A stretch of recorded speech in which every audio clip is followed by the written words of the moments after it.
দাম মনে হয় না কিছু কিনতে পারবো। কেনার জন্য মানুষ হুমড়ি খেয়ে গেছে। মানুষের পকেটে মানুষের কাছে নাকি পাকিস্তানি ড্রেস কেনার কোনো টাকা নাই, অথচ পাকিস্তানি ড্রেসের দোকানে একদম হুমড়ি খেয়ে মৌমাছির চাকের মতন মানে অবস্থা। ধরেন আগানো ড্রেস যেগুলো আমরা আগে 3-4 করে কিনতাম সেগুলো এখন মানে 8, 8.5 করে। তো অনেক বেশি প্রাইস না, মানে 7-এর নিচে কোনো ড্রেস কেনাই যাচ্ছে না। 8,000 টাকা চাইছে, পরে দাম করতে করতে 4700 টাকা দিয়ে নিছে, যেটা দেখে আমার মনে হয়েছে ওটা 4700 টাকা নাই আসলে। 20,000 25,000 এরকম হলে আর কি একটা সংসার চালানো যায়, এটাই আর কি। যদি মানিয়ে চলা যায় আর কি, মানে পার্টনারের যেমন স্যালারি ওইরকম যদি মানায়া চলা যায় তাহলে চলতে পারে। আর এক এক মেয়ের তো এক এক চাহিদা, এইটাই আর কি।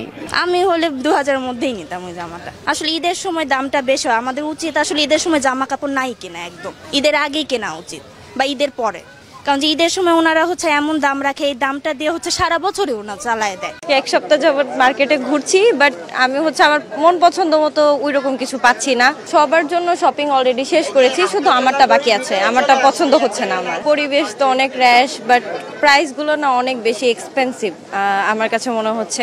জামাই কিনে দিছে, জামাই ছাড়া কেউ দেয় অফুরন্ত বাজেট।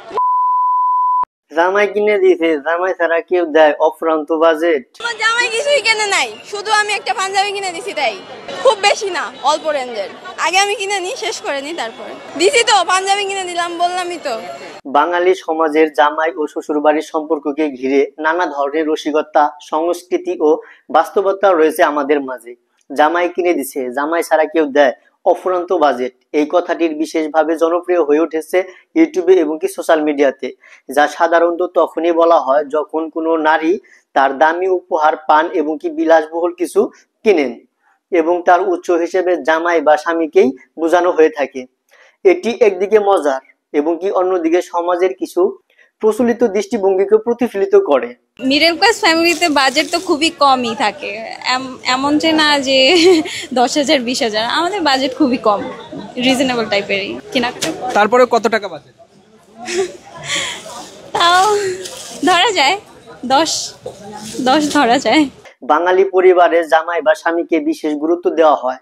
বিয়ের পর মেয়েদের স্বামীর উপর নির্ভরশীলতার অনেক সময় একটি সাধারণত বিষয় হয়ে দাঁড়ায়। যদিও বর্তমান সময়ে নারীরা কর্মজীবী এবং কি স্বাবলম্বী হয়ে উঠেছেন, তবু জামাই কিনে দিচ্ছে এ ধরনের মন্তব্য এখনো প্রচলিত ফুটে উঠেছে ইউটিউব এবং কি ফেসবুকের মাধ্যমে।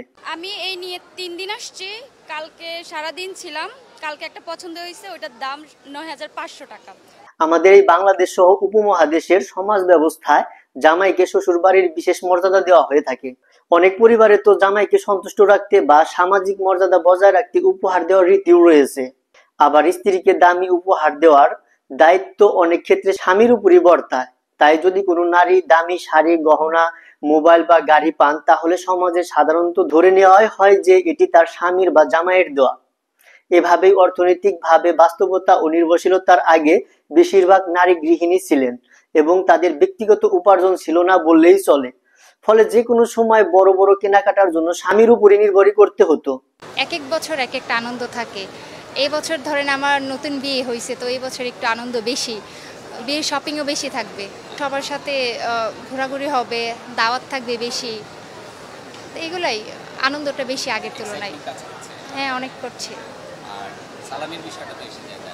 সেটা তো পাবোই, আরো বেশি।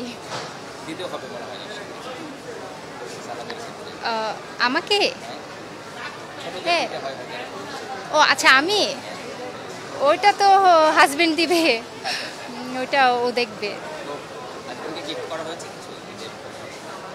না, এখন ওরটা কেনা হয় নাই, আমি আমারটা শেষ করতেছি আর ওরটা দেখতেছি। পাঞ্জাবি পছন্দ হয় না, এখন ইজিতে যাব, মেন্স ওয়ার্ল্ডে যাব, এগুলাতে দেখবো। মানে ওরা আগেই বলে দেয় যে তুমি তোমারটা পছন্দ করো, পরে আমারটা দেখতেছি, এই জন্য আমারটাই আগে হচ্ছে। যদিও সেগুলো বর্তমান সময়ে নারীরা স্বাবলম্বী হয়ে উঠেছে, কিন্তু প্রচলিত ধ্যান ধারণা থেকেই জামাই কিনে দিছে জাতীয় মন্তব্যে আজও প্রচলিত রয়েছে এবং কি সেগুলো ঘটেই যাচ্ছে।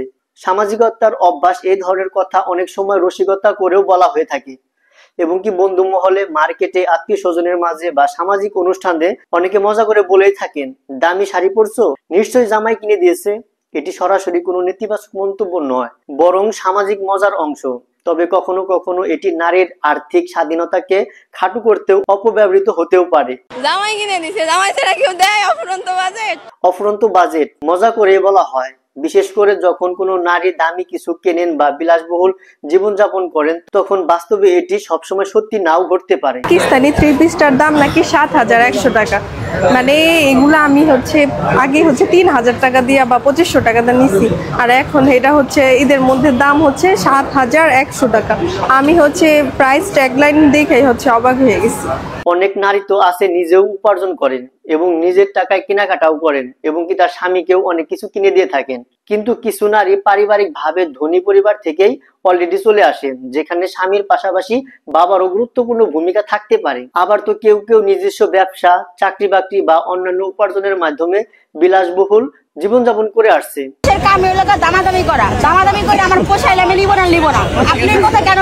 তবে আমাদের বর্তমানে নারীরা সংসারে সীমাবদ্ধ নন, তারা ব্যবসা, চাকরি, উদ্যোক্তা, রাজনীতি, এমনকি প্রযুক্তি ও বিজ্ঞানের ক্ষেত্রেও সাফল্য অর্জন করে ফেলতেছেন। জামাই কিনে দিছে, জামাই ছাড়া কেউ দেয়? অফুরন্ত বাজেট। ফলে জামাই ছাড়া কেউ দেয়, এই প্রশ্নের উত্তর দিন দিন বদলে যাচ্ছে। অনেক নারী স্বামী বা পরিবারের সাহায্য ছাড়াই নিজের উপার্জিত অর্থে বিলাসবহুল জীবনযাপন করে যাচ্ছেন। তবে সামাজিক যোগাযোগের মাধ্যমে অনেক নারী উদ্যোক্তা, নিজেদের ব্যবসা প্রতিষ্ঠান এবং কি অনেক কিছু গড়ে তুলছেন, আর্থিকভাবেও স্বাবলম্বী হয়ে উঠতেছেন। দাম আগের তুলনায় একটু বেশি চাচ্ছে আর কি, এর তুলনায় মানুষ আসছে বেশি, কেনাকাটা করতেছে বেশি, ওই হিসাবে একটু দাম বেশি চাচ্ছে। এই তো 3 পিস কিনলাম, কিছু কসমেটিক্স কিনলাম, পরিবারের সবার জন্য কেনাকাটা করা হবে।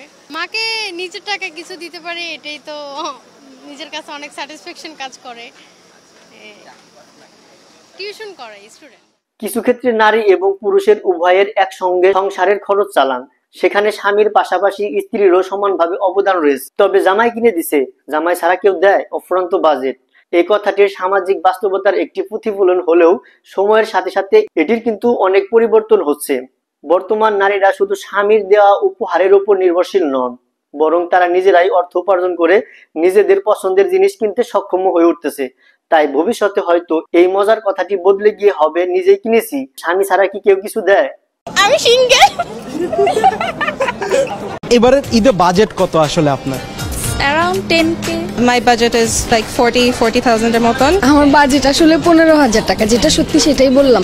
হাজবেন্ড বাইরে থাকে, হ্যাঁ যদি 50 দেয় 50, 1 লাখ দেয় 1 লাখ। রোজার ঈদ তো সবসময় মুসলিমদের জন্য একটা অনেক খুবই ওয়েট করার মতো একটা জিনিস, সবাই আমরা অনেক লুক ফরওয়ার্ড করি এই জিনিসটাতে। তো শপিং করতে আসলাম এই জন্য, ঈদের জন্য। শপিং এর বাজেট তো বাবা মা বলেছে পছন্দ হলে কিনতে, মেবি 6-7-এ, কিন্তু আমি চাচ্ছি